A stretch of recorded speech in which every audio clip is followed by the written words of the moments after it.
All right. So what I'm going to do today is I'm going to show you guys how to do a drain and flush on a Power Stroke 6.0 Econoline. So this van is actually has a 6-inch lift in the front.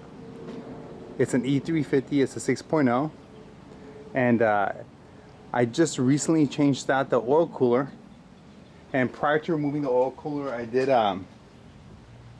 did drain the fluid, but I don't feel like I did the best job. So because of that, I went ahead and drained it again after I did the work. So when I removed the oil cooler, it actually looked pretty good. I mean, I didn't see anything. It didn't look bad. I didn't cut it open, so I don't know internally how it looks. But just from the visual inspection, just from looking through the inside, it didn't look that bad. But anyways, I went ahead and removed and replaced the oil cooler, the EGR, and then I decided that I still needed to flush it some more. So I installed these valves, these valves in the engine. So before I installed the valves, I looked at a couple different brands, and I ordered this one and another one that's very popular, and I'll show you how that one looks. I think the other one's actually a lot better. That's the reason why I installed the other ones. And I used 2 of these to replace the plugs in the engine block. And the idea behind that is to make sure that when you do your flush, you're actually getting all the coolant from the engine as well. The tools that you need to do this are obviously the tools that you need to complete the drain and flush are obviously going to be your valves. And I use a Crescent wrench, your Torx, and a socket or a ratchet and an extension. You might need a longer extension, but that worked for me. So you're going to need a Torx 40 to remove the plugs in the block, and I'm going to show you exactly where they're at. I've already removed them, so I'm just going to go ahead and show you how they look on the different van, and then I'm going to show you how I'm going to open them up to let it flush.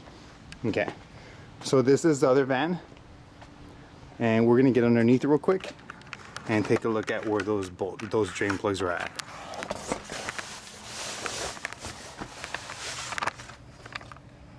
Okay, so if you look right up there,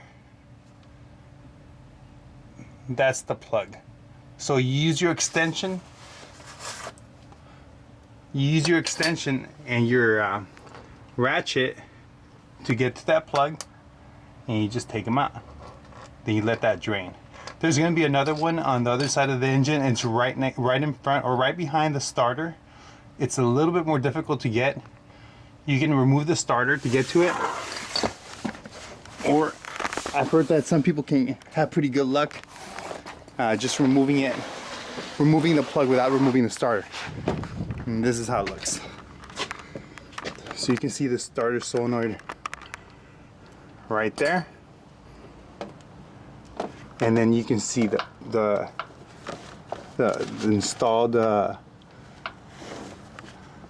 drain right over there. Let's see. So the reason why that bag is there is because I'm about to open them, and I don't want the starter to get soaked. Also, to drain the water from the radiator, there's a valve right underneath here, right there, and all you have to do is open that up, and that's the purpose of the Crescent wrench. So I'm going to open that up first.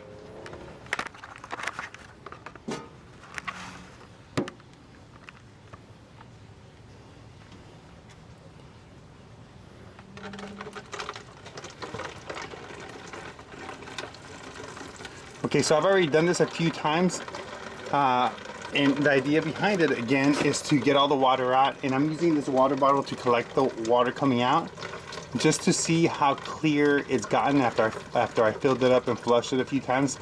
I filled it up and flushed this with regular water from the hose, but then I'm gonna go ahead and run distilled water for my last flush, and then I'm gonna go ahead and swap the coolant.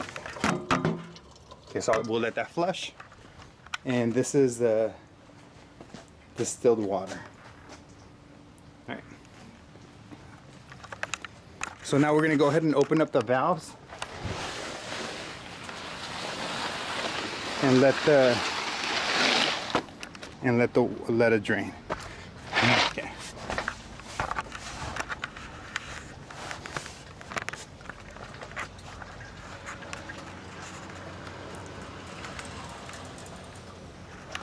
Okay. There you see one of the valves installed. Okay, so I'm gonna put the camera down so I can get to it. It's very easy to get to, but the problem is that you need two hands, or it becomes a little bit of a pain.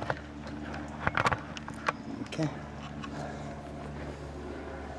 Here it goes. I'm gonna go ahead and open up that valve.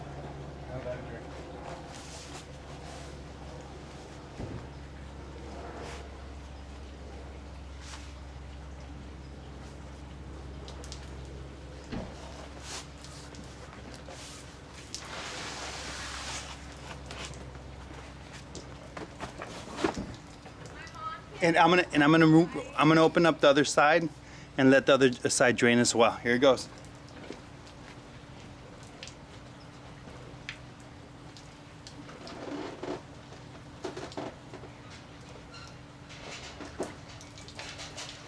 Okay.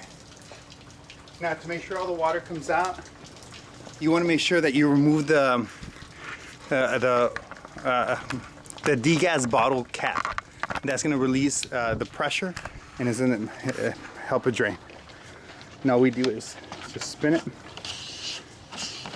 and here it goes. So that bag slipped off.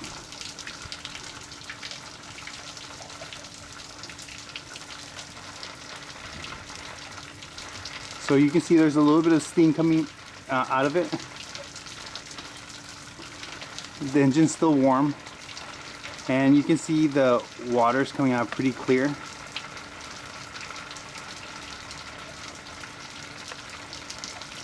The only thing that didn't come out as expected is that bag that I put around the starter slipped out. It'll be okay.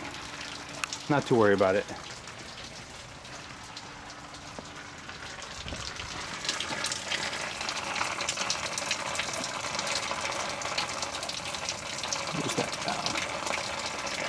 Okay, so we'll go ahead and let it drain.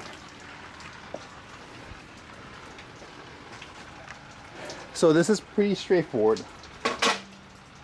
Just make sure that you let it drain, you get all the water out of there. I mean, I've done this a few times already on the van. Right now I'm just trying to get that fluid as clear as possible. So as soon as it stops draining, I think honestly it looks pretty good right there. So I'm going to go ahead and pull that bottle and take a look at the water and compare it to my previous flushes. Okay. So I know that's pretty significant. And it looks like it's about ready for the coolant. I'm going to do one more flush just in case. And then, so I'll do one more flush, and then I'll do the final flush with the distilled water, and then I'll put the coolant. I'm going to go ahead and not use Motorcraft Gold. I'm going to use Rotella Ultra, and I'm going to dilute that. So I'm going to get the concentrate and then dilute that. Let's see how much water is coming out. So it looks like it drained pretty quickly, but we'll let it all come out. So that's the flush right there, or that's the drain. And to flush it, what I usually do is, or what I've done in the past, I get the hose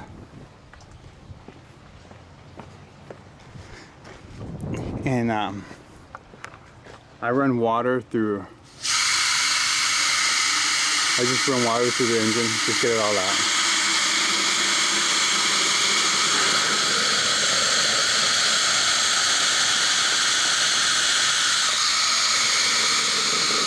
Just fill it up and let it drain. Try and get everything out. All the old coolant out.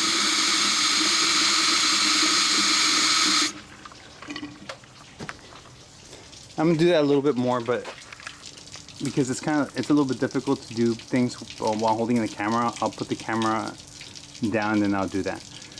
So I fill that up, let it drain, fill it up, let it drain until the water starts coming out clear. And like I showed you on those bottles over here, after doing that a few times, the water starts coming out clear. And obviously this last one was pretty significant. I did run the engine. You do want to have the heater on. You want all the water from the heater core to come out to circulate and get out of there. I did do that a couple times, actually like 3-4 times, and it'll come right out. So this is a drain and flush on a 6.0 E350 diesel van. F350s are of course similar, but there's not much information on the diesel. There's not many videos on a diesel van, so I'm trying to do this to help people out. I was hoping I would have this information for myself, but obviously I didn't. So now I'm making these videos to help you guys out. And here is the engine. As you can tell, a little bit different. It's missing a bracket. I just put the engine back together, so I still need to put that on there. I left it off while I was troubleshooting, making sure everything was good. And everything is working. It's working as it should.